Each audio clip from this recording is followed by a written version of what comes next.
Number 10.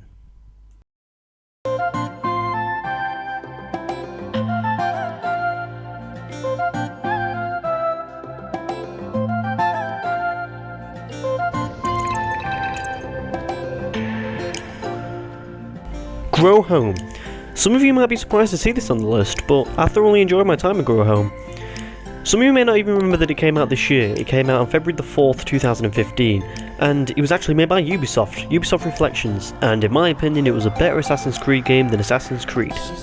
Some of the gaming mechanics involved in it, of the climbing, you having to actually climb the trees, was actually great. The art style, doing stuff all the time that looked great. Even the flying with the flower petal. Everything about it was just beautiful and lovely to use. The game mechanics though was what really stood out for me, and something that I actually really enjoyed playing. Even with the soundtrack implemented with it, I thought all of it surrounded made it for a really great experience, and something that wasn't even expensive to pick up. I think this proves once again that Ubisoft are actually better at making indie-style games than what they are making AAA games. I mean, look at last year with Char.Light. It was a phenomenal experience, and again this year with Grow Home. I thoroughly enjoyed it and hope for more in the coming year with Ubisoft and their indie-style games. I hope they can build off Grow Home, and I'd love to have a sequel from it, using the same game mechanics but also building from it. And truly it was quite incredible.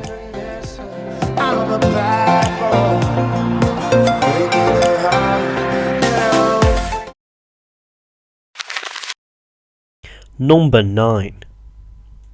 No, he doesn't keep a diary. That's my thing.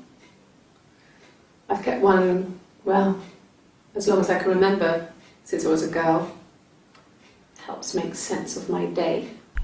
Okay, so this might be the game that all of you heard about for the first time at the Game Awards, but I actually played this game back in September, and I thought it was incredible then.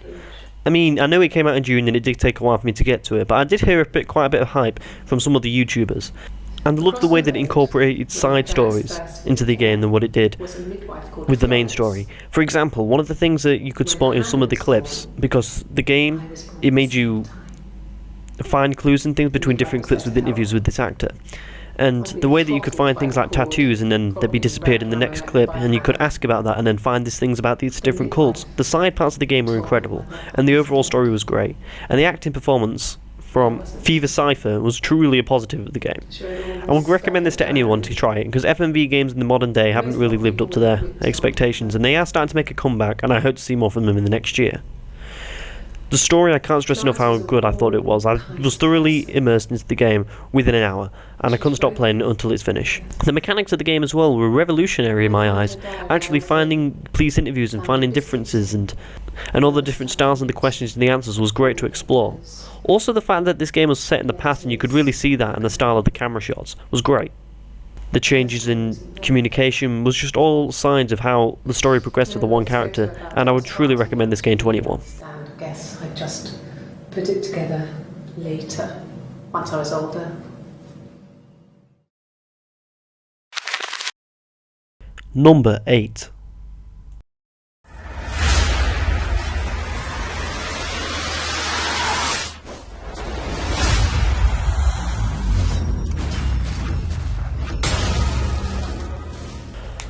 Okay, so PlayStation 4 exclusive has finally made it onto the list, and Bloodborne was really hyped as the game to being kind of a successor in a way to Dark Souls 2, and to me I never played a Dark Souls game, so this was a new experience to me as a whole, and I didn't think I'd enjoy it because I'm not the best at games, but I really enjoyed Bloodborne.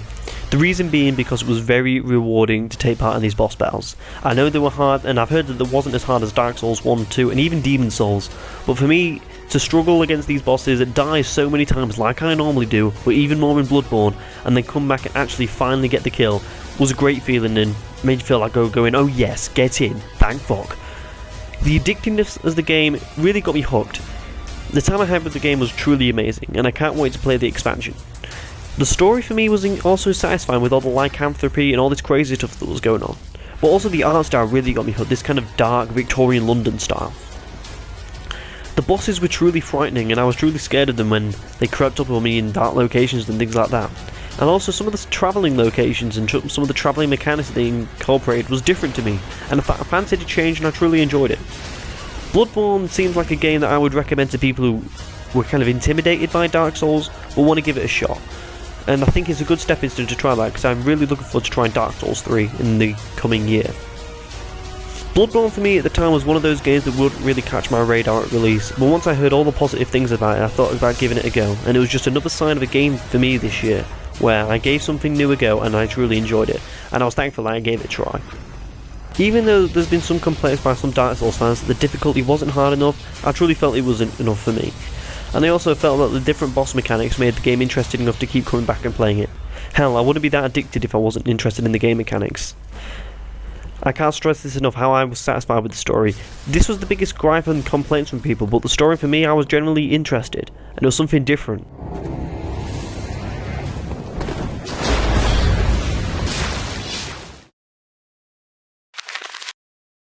Number 7.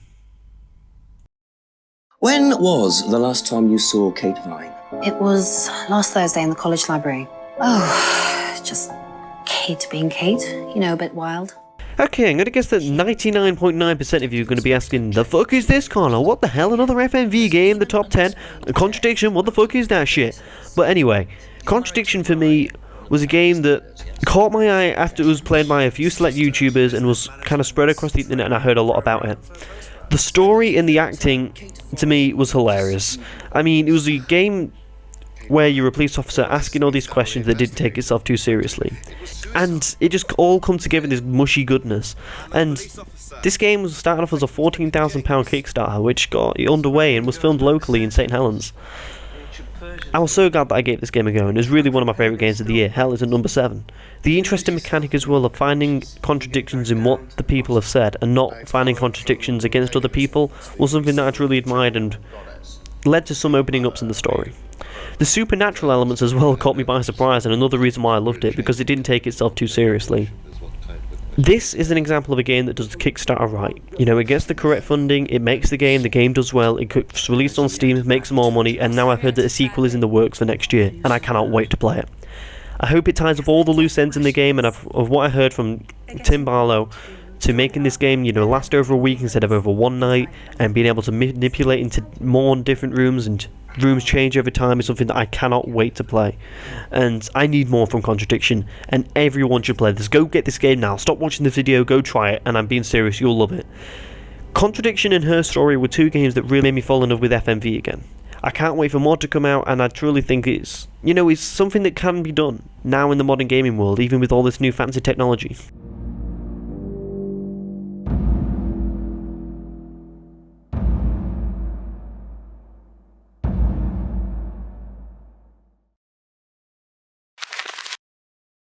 Number 6.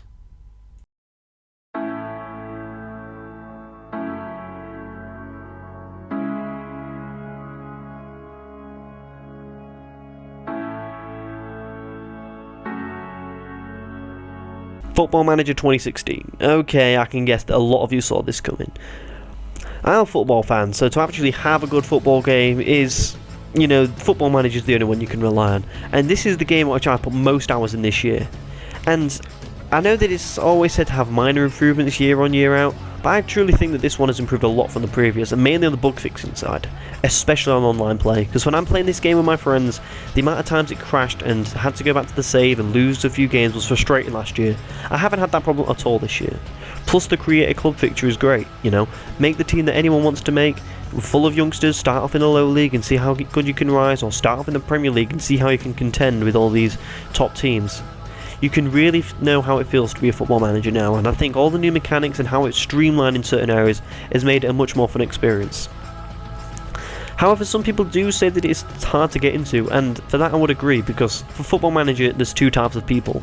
The ones that get it straight away and put hundreds and hundreds of hours into it, and the ones that can't get it and play it for a couple of hours and just stop. There's no in between. For any football fan who maybe hasn't tried Football Manager, I'd suggest giving it a go, because it relates so well to the Football Manager experience, training, sorting out player contracts, talking to the press, and it's great to play a part of. Even people that don't like football, I've met a lot of people who don't like football but play Football Manager because of the strategic element and taking over a team and having success with them. How you can find this at FM with them, the forums online. It's great.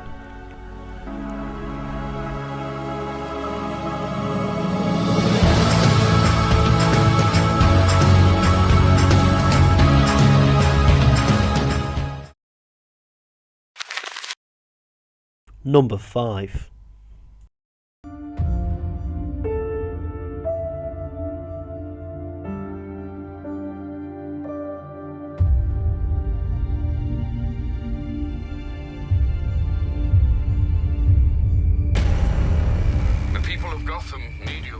Batman Arkham Knight. This is exclusively for the PS4 version because we know everything that went on with the PC and all the broken stuff, but this is strictly for the PS4. The game for me was great. I know the repetitiveness of the car was poor and having to have all these countless tank battles, but for me I really loved. I'm a kind of a newcomer to the Batman Arkham franchise, as a friend really recently recommended it to me about a year ago, and the great combat, the great characters is something that really carried on into Arkham Knight, and I think it was improved. Especially the Arkham Star combat. The new feature you can do, having to actually watch out for the moves the characters are doing, looking for the enemy models, learning what different styles can do. You're always on your toes. It's not button mashing like Assassin's Creed. Also, great acting performances like Mark Hamill as the Joker truly sets the tone for the game. The reveal, yes, it was obvious, but I thought the story was great, and I also had a satisfying conclusion. With battling the Joker in the head was a great scene. And I truly think that with all the PC problems that went on, it has overshadowed the game, how good the game actually is. It was a great game padded with all this unnecessary bullshit with the Batmobile. And if there was just a Batmobile where you could drive around and do the odd chase here and then, it would have been a great addition. But it tried to focus on it too much. But Gotham was bigger and ever and more beautiful than ever. The water physics, I mean, look at it. Also, being able to play as multiple characters in combat, you know, Catwoman, Robin, and many more was just great to take part in. Plus also the Riddler missions always frustrated me and always not being able to get my head around it, but for some people they love that kind of puzzle system. And to be honest, for me, Batman Arkham Knight was a great game this year, and I played it twice actually this year, and I fully recommend it to anyone who's a superhero fan because this series is the best out there.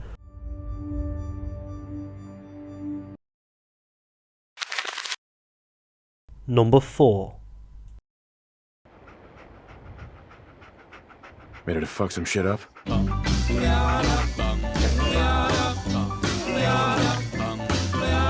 Got a doll baby, I love her so, nothing else like her anywhere you go. Fallout 4, what more can I say? You know, probably the most hyped game of this year, and most people know that Bethesda Game Studios is my favourite game studio, and Todd Howard is the man who needs to be idolised in gaming. The game is phenomenal customization with weapons. You know, you can make weapons really as any as you want to make it. You know, there's so many different styles you can go on, pistols to rifles to bazookas to anything. You know, it was truly great to explore that. And an example that I've got is at the very beginning of the game I got this pistol, and I went to the weapon table, you know, explored it, see what the customization I can have on it, and did all I can do. Then I went out, shot a guy, he had this pipe rifle, and I thought, oh god, this is better than the gun I've got already. So I just forgot about all the 20 minutes that I've used to customise that weapon and picked up this gun and started using it. I couldn't help but get addicted to Fallout 4. It's really all I've been playing for this last month. It was great to play, great to partake in, great characters, much more improved on that from Fallout 3. It has its problems, I agree, but the improvements that it made on the characters front truly made it much more impressive on the story for me. Plus, I also would agree in saying that the game was just much more fun to play. I know that you had to focus on the radaways and the radiation a lot more, but shooting was a lot more satisfying. VATS was great, the fact that they could actually move, and some of the quests were good to play. And you can't help but fall in love with the Bethesda Game Studios world. Baby, sweet as a plum, carries more water than uranium. When she kisses, there's no hitch. 0 hour, she turns on the switch. Number 3.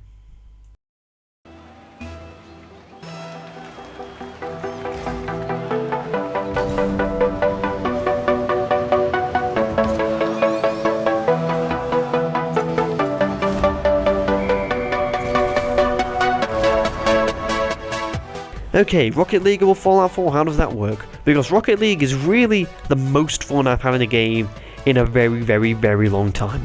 It's like a mix between Mario Kart and FIFA. Tons of fun for a free game. I got this game for the free game of the month on PS4, and I can't tell you how many games I've played in it. The games are about 5 minutes long and I put about 40 hours into it this year. Plus, don't forget even the customization of the cars. I mean, you can have them really any variation on colour from between orange and blue, but also the hatch you can have, the antennas, it just really makes the car your own, and plus also all the different car models. This is one of them games where you have so many "oh shit, did you see that" moments, you know, where you can sprint back with using your booster and then getting back and doing a bicycle kick save on the line, or flying into the air and whacking the ball just going into the top corner, and so many, you know, last minute phenomenons or last second phenomenons. It was great to play in, and I've so many games when I've just been on the edge of my seat. Rocket League is a game that anyone can have fun in. You know, it's one of them games where you feel like a kid again, and Rocket League is something that I'd recommend to anyone. Give it a go, why not?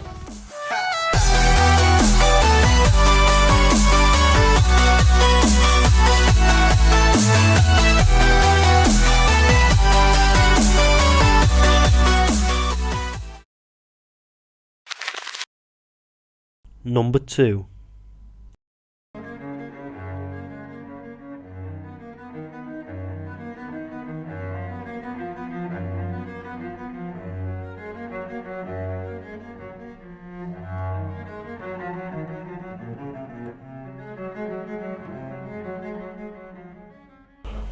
Until Dawn was really the surprise of the year for me, because it was meant to be this PlayStation Move toy game, and then it scrapped that, and everyone was kind of worried how the hell could this game, you know, come out right.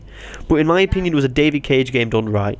You know, the impact of choices and the littlest things of, you know, deciding to throw a snowball at a bird in the very beginning can impact whether your character gets caught or not in the later game.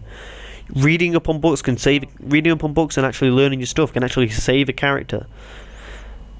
And actually playing the characters as themselves turned out to be the best thing. I also thought the side plots in the game as well was good, you know, finding out about these miners in the 1950s, or finding out about the twins and this mystery man. All of it was great. And as a horror game, I know it carried on all them classic horror tropes, but I truly felt it worked well within the game. This game did actually get me frightened, but for the majority of the time it did have this kind of tense feel of, yes, we want to get these kids out safe, we want to get these characters out as safe as they can be. And I was fully immersed into the game, you know. And even though I did kind of predict the game kind of from the bat, and I did kind of fare with the characters, you know, dying early on, I truly enjoyed the game. And it was second in the list, and it was my biggest surprise. And I'm not a person who enjoys horror games, but the story got me in fully. The choices, the mechanics, you know, the game has really made your run. There's so many different ways to play it. Chris? Mike? Emily? This is really getting out of hand, okay? It was all very funny, haha. Look at Sam walking around in a towel, but now I just really want this to be over, alright? Number 1.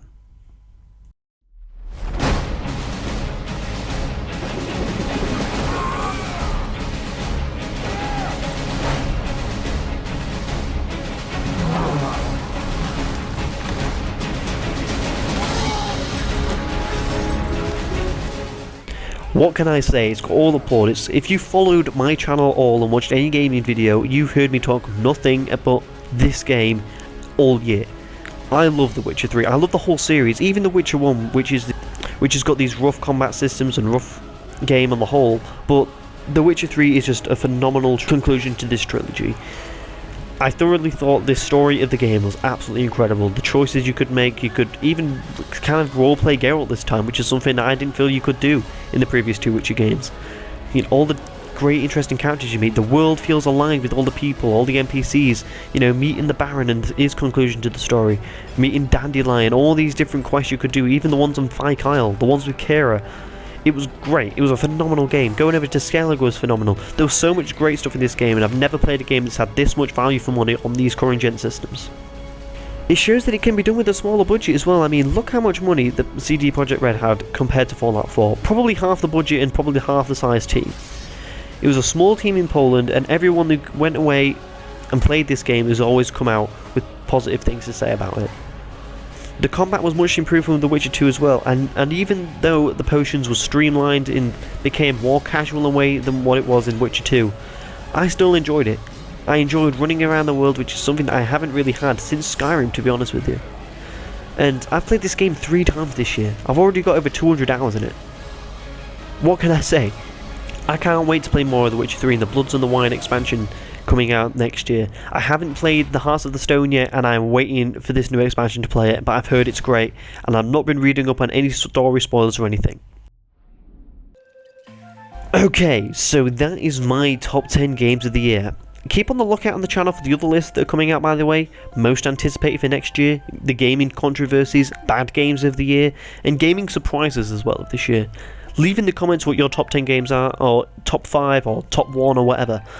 Leave them. I really want to see how they compare to my list and what you think about some of the games being on this list as well. Some kind of controversial ones being on there as well, you know. I'm going to guess that many of you are going to be saying, how can you put Rocket League above Fallout 4? How can you put Until Dawn above Fallout 4? Some of you may be complaining about Batman Arkham Knight, putting it there. But don't forget, this is my goddamn list at the end of the day. You know, these are what I've played this year, what I've enjoyed. And I'm going to be honest, it's kind of a weird list, you know. But leave your comments below. I hope you liked the video, I really hope you enjoyed it, and please subscribe for more videos in the future. If you want to donate to us, please check out the Patreon links below, and also follow us on Twitter at DagoraC. So thank you for watching, and goodbye.